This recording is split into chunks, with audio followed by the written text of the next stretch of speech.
මේ වනෝද්‍යානයේ හැවිදගෙන එද්දී අපිට තවත් සුවිශේෂී ගහක් හම්බුණා මේ විවිධ අනුවර්තනය වීම ගැන තවත් අධ්‍යයනය කරන්න. ඉතින් මේ වර්ෂානුමැති කාලයට මේ ගහේ අනුවර්තනය වීමක් සුවිශේෂීත්වයක් අපිට දකින්න පුළුවන්. ඉතින් ડોක්ටර් මොකද්ද මේකේ තියෙන මේ සුවිශේෂී අනුවර්තනය? අපි ඉස්සරහත් කතා කළා අර බීලි කලාපේදී තියෙන ප්‍රශ්නයක් තමයි අර ගොඩක් කාලයක් අවුවන මේ වැස්ස නැතුව සෑහෙන කාලයක් තියෙනවා. එතකොට ඒ කාලෙදී සමහර ගස්වල කොළ හැලෙනවා, සමහර ඒවා තියෙනවා තිබ්බත් ඒවත් විශේෂ හැඩගැසීමකට ලක් වෙනවා වීලි කාලේ ගත කරන්න පුළුවන් විදිහට. ඉතින් දැන් අපි මේ ඉන්නේ තරණ පඳුරක් ගාව. මේ තරණ පඳුර වල විශේෂත්වය තමයි වීලි කාලේදී විශේෂයෙන්ම ගොඩක් ආරක්ෂාව දෙන්න ඕනේ දළු වලට. මොකද දල්ල බොහොම සුමට දෙයක්. ඒකින්දා වෙන සත්තුන්ගෙන් නැත්නම් පරිසරයේ වෙන හුලං වලින් එහෙම නැත්නම් අවුරශ්මියෙන් නොයෙකුත් කාරණා වලින් එතෙන්ට තර්ජනය එන්න පුළුවන්. ඒතකොට ඔය දල්ල උතරින් නැති වුණොත් ඔය අත පිටින් එහෙම් පිටින්ම මැරලා යන්න සිද්ධ වෙනවා. ඒකින්දා ඒ දල්ලේ ආරක්ෂාවට සෑහෙන දේවල් එක ගස් කොළන් වර්ග පාවිච්චි කරනවා. ඉතින් මේ තරණ ගහ විශේෂ ක්‍රමයක් පාවිච්චි කරනවා. දැන් මේකේ කොළ මෙහෙම තිබ්බට පොඩ්ඩක් නිද්‍රාශීලී ගතියකින් තමයි මෙයා ඉන්නේ. එතකොට ඒ කියන්නේ මේ කාලේදී හැදිච්ච ටික එහෙම තිබ්බට අලුතෙන් අත්ත දික් වෙන්නේ නැහැ. එතකොට ඒ කාලේදී ඒතර අගිස්සෙන් එන දල්ල සෑහෙන කාලයක් තියාගන්න ඕනේ. මේක කොලයක් බවට පත් වෙන්නේ ආයි වැස්සක් වෙහි කාලයක් එනකම්. එතකොට ඒ සම්පූර්ණ කාලය ඇතුළත මේකට හානියක් නොවි තියාගන්න මේ තරණ ගහ කරන වැඩපිළිවෙල තමයි ඒ දල්ල වටේට මේ විදිහට මැලියමක් දාගන්න. මේක කොහොමද හයිය මැලියමක්. ඒ මැලියමෙන් මේ දල්ලේ අගිස්ස වහගෙන ඉන්නේ. එතකොට ඊරි කාලේ පුරාවටම මේක කවරකින් වැහිලා වගේ ආරක්ෂාවක් තියෙනවා මේ දල්ල. හැබැයි වැස්සාවට පස්සේ මේ තියෙන කවරේ මැලියම පුපුරලා දී වෙනවා. අන්න ඊට පස්සේ මෙතනින් ආපහු මේක දික් වෙලා සාමාන්‍ය විදියට දල්ල කොලයක් බවට පත් වෙලා මේ අත්ත දික් වෙන දේ සිද්ධ වෙනවා. එතකොට ඒ කාරණයෙන් තමයි මේකේ සුවිශේෂී බව. ඊට පස්සේ තව දෙයක් ගත්තොත් මේක දැන් අපි මේකේ විද්‍යාත්මක පැත්ත බැලුවොත් මේක අපි හඳුන්වන්නේ තරේනා ඒසියාටිකා කියන නම් විද්‍යාත්මක නාමයෙන්. එතකොට තරණ කියන නමම තමයි ලතින් භාෂාවට එකතු වෙලා මේ දේ සිද්ධ වෙලා තියෙන්නේ. ඒකෙදිත් කතා කළොත් විශේෂ කාරණයක් තියෙනවා. කොහොමද මේ සිංහල වචන විද්‍යාත්මක නම් වලට ගියේ කියන එක. ඒකට සෑහෙන ලොකු ඉතිහාසයක් තියෙනවා. මොකද කවුරුත් දන්න කාරණයක් තමයි ඔය විද්‍යාත්මක ද්විපද නාමකරණය කියන එක. මේක පටන් ගත්තේ කාල් ලිනියස් කියන විද්‍යාඥයා.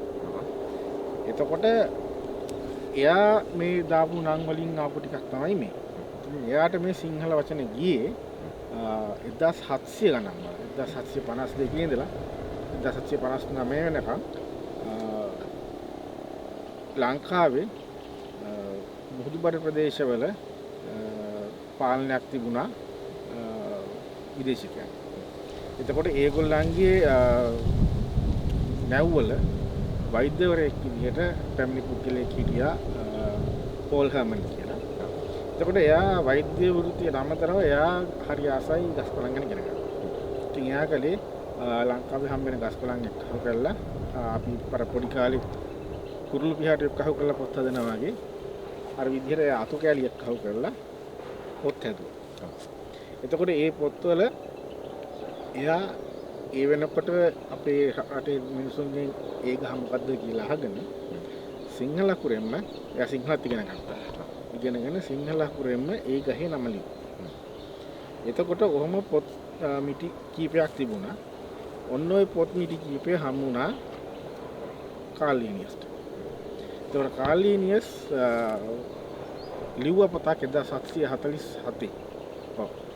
මට කලින් අරුණා කලින් පෝල් හර්මන් මේ එකතු කළේ 1600 නේ. එතකොට 1747 මෙයා පොතක් දෙන්නා ෆ්ලෝරා සිල්නිකා කියලා. එතකොට අර හර්මන් එකතු කරපු සාම්පල් පදනම් කරගෙන තමයි ලියුවේ.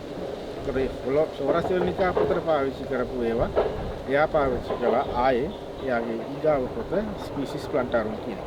ඕකෙන් තමයි ද්විපද නාමකරණය පටන් ගන්නේ.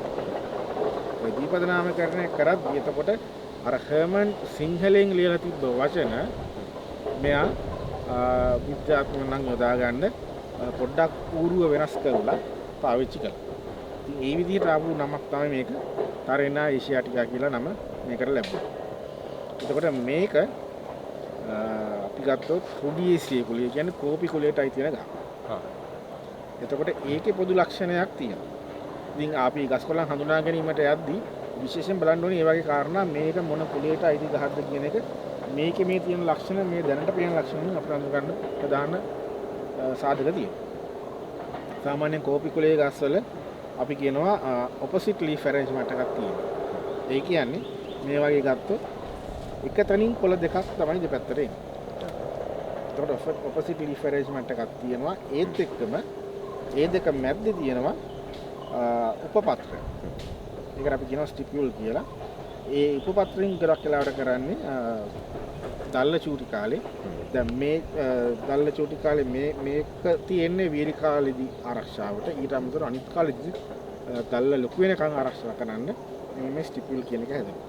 එතකොට කොළ දෙක අතර මැද්දේ ස්ටිපියුල් එකක් තියෙනවා නම් අපි කෙලින්ම හඳුනා ගන්න පුළුවන් මේක කෝපි කුලයේ ශාකයක් කියලා. විසී කුලයේ ශාකයක්.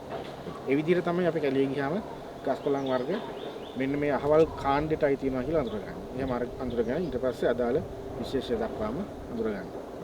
හොඳයි. ඉතින් අපි මේ වනෝද්‍යානයේ ගවේෂණය කරද්දී මේ ශාක තමන්ගේ පරිසරයෙන් තියෙන තර්ජන අවම කරගන්න තමන්ටම ගැළපෙන ක්‍රම යොදා ගන්න ආකාරය අපිට දකින්න පුළුවන්. ඉතින් ඒ අතරමැද ශ්‍රී ලංකාවේ ඓතිහාසිකව අපිට මේ ස්වභාව ධර්මය කොහොමද ලෝකයට ව්‍යාප්ත වුනේ, ලෝකයේ විවිධ ගවේෂක ඇවිල්ලා ලංකාවේ මේ ස්වභාව සෞන්දර්යය අගය කරපු ආකාරය, ඒවා පිළිබඳ විවිධ විශේෂ සටහන් තිබු ආකාරයත් අපිට දකින්න පුළුවන්. ඉතින් ඓතිහාසික කතා පුවත් පවා අපිට මේ ස්වභාව සෞන්දර්යය අත්විඳිද්දී එහි සුන්දරත්වය අත්විඳින ගමන් දකින්න හැකියාව ලැබෙනවා. අපි ඉස්සරහට ගිහින් බලමු අපිට මොනවද තව දකින්න පුළුවන්කම තියෙන්නේ කියලා.